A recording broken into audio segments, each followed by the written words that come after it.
KFC is one of the most famous things you think of when you hear the word chicken. Today I'm going to cover how Colonel Harland Sanders found buckets of success. Welcome back to Luxury Calling. Let's get into the video. The humble beginnings of Harland Sanders. Harland Sanders was born in 1890 in Henryville, Indiana. His family consisted of his mother, father, and a few younger siblings. His father used to work on a farm, and when Harland was still very young, his father passed away. This was devastating for the entire family, especially his mother. She had to take up odd jobs like sewing and peeling vegetables to support the family. Since Harland was the oldest among the children, his mother wanted him to support the family and look after his young siblings.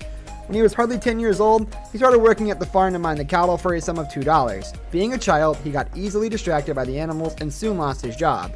This was only the beginning of a life of rejections and getting fired at positions before Colonel Sanders finally managed to become independently employed at KFC's owner. Harland's mother was crestfallen because she was loaded with too much work. Meanwhile, the young Harland would stay up at night pursuing his interest in cooking.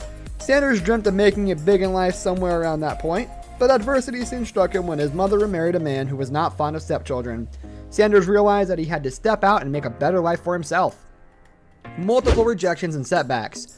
Colonel Harland Sanders got fired multiple times in his life. Since he was not good at academics, he decided to set on a journey and find himself a means of living. He worked a set of odd jobs, including that of an insurance salesman, fireman, steamboat operator, lawyer, and tire seller.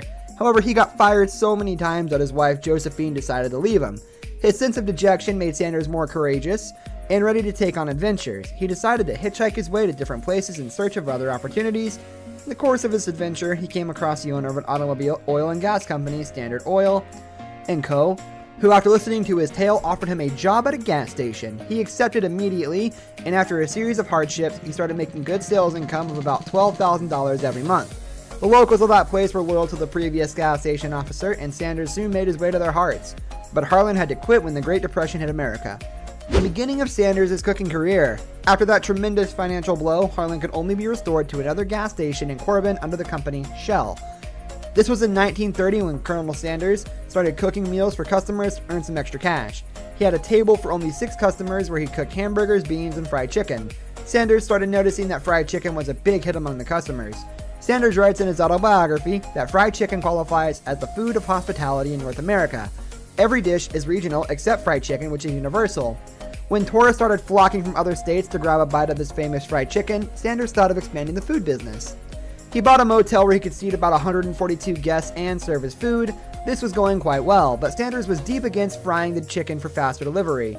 He began pre-cooking the chicken at home, but this led to a lot of wastage. Finally, with the invention of an advanced cooker, his problem was solved, establishing KFC in the 1900s. Colonel Sanders would not get KFC established until he was in his 60s. His motel business failed when the highway became less frequented by people.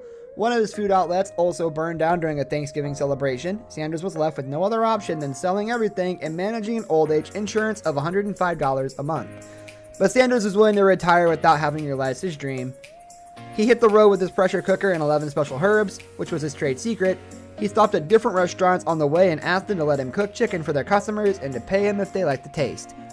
There were times when KFC's founder slept in the backseat of his car and ate meals kindly offered by his friends, but this endeavor helped him popularize the food franchise all over America and Canada. Sanders was way past his prime age, and KFC, whom he treated like his child, was just entering its prime era. In 1963, he hesitantly handed over KFC's ownership to John Y. Brown Jr. for $2 million, which will be about $15.3 million in the present day. Brown had also grown up a farm boy like Sanders, and he promised Sanders to maintain quality check on food. Soon after, Sanders passed away at the age of 90. KFC faced some slack after Sanders was no longer alive to be the face of it. However, it was back on its feet again and has been developed by different owners and investors over the years. Today, KFC is one of the 3 Yum brands besides Taco Bell and Pizza Hut. This brings us to the end of our video. I hope you enjoyed it. Hit like if you did, and don't forget to subscribe to our channel so you don't miss out on any of our videos in the future. Also, watch the 2 videos that are on your screen because I'm sure you'll love them. With that, I'll see you in the next video. Goodbye.